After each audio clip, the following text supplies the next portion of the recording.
എന്തൊക്കെയാണ് ഈ കൊച്ചു കേരളത്തിൽ നടക്കുന്നത് അല്ലേ? സുധാകരൻ പോയെന്നായിരുന്നു. അവസാനം സുധാകരൻ ഒരു പോക്കം കിട്ടു പോയപ്പോഴോ സുധാകരനല്ല, സുധാകരൻ. ഇനി കോൺഗ്രസിന്റെ MLA-മാരെല്ലാവരും കൂടെ ബി ജെ പി പോവാണ് അടുത്തത്. അവസാനം MLA അങ്ങോട്ട് പോയി. ആരാണ്? നാട്ടികയിലുള്ള CPIന്റെ MLA CC മുകുന്ദൻ. കൂട്ടത്തിൽ സ്റ്റെപ്പിനിയായിട്ട് രാജേന്ദ്രനും കൂടെ പോയിട്ടുണ്ട്. ഇനി ഇതൊക്കെ കഴിഞ്ഞ് കോൺഗ്രസ്സുകാർ കള്ളന്മാരാണെന്ന് പറഞ്ഞിട്ട് അവസാനം തൊണ്ടി മുതലടക്കം ആന്റണി രാജുവിനെ പൊക്കിയപ്പോൾ ഇപ്പം തിരുവനന്തപുരം സെൻട്രൽ ആര് നിൽക്കണം എന്നിങ്ങനെ AKG സെൻറ്ററിൽ കൂലങ്കുശമായിട്ടുള്ള ചർച്ച നടക്കുന്നുണ്ട്. ഇനി അതൊക്കെ പോട്ടെ, വേണ്ട സീറ്റ് അല്ലെങ്കിൽ കൊതിച്ച സീറ്റ് കിട്ടാത്തതുകൊണ്ട് കോൺഗ്രസിന്റെ MLA-മാർ പ്രചരണത്തിന് ഇറങ്ങുന്നില്ലേ എന്നായിരുന്നു അടുത്തത്. അവസാനം നോക്കുമ്പോൾ അബ്ദുറഹ്മാൻ പ്രചരണത്തിന് ഇറങ്ങുന്നില്ല, ഒരു കുന്തത്തിന് ഇറങ്ങുന്നില്ല. കാരണം എന്താണ്? മൂപ്പര് തിരൂരെ വിചാരിച്ചിരുന്നത്, കിട്ടിയത് താനൂരായി പോയി. ഇനി വീണ്ടും ഇത് വെച്ച് മാറ്റത്തിനുള്ള ചർച്ചയും കൂലങ്കുശമായിട്ട് നടക്കുന്നുണ്ട് AKG സെൻറ്ററിൽ.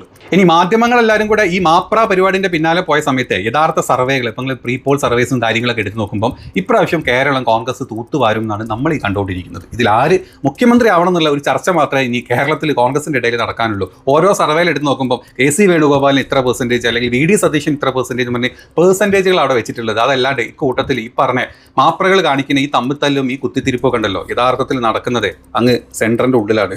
അത് മനസ്സിലാക്കിയിട്ടൊക്കെ ആളുകൾ ഇപ്രാവശ്യം വോട്ട് ചെയ്യുള്ളൂ. കാരണം കിറ്റ് കൊടുത്തൊരിക്കൽ പറ്റിച്ച്, കിറ്റ് ഇപ്രാവശ്യം കൊടുത്താൽ പറ്റൂല എന്ന് മനസ്സിലാക്കിയതുകൊണ്ട് കിറ്റുമില്ല, ഒരു തൊണ്ടി മുതലും കൂടെ കൂട്ടത്തിൽ കയറ്റിയിട്ടുണ്ട്.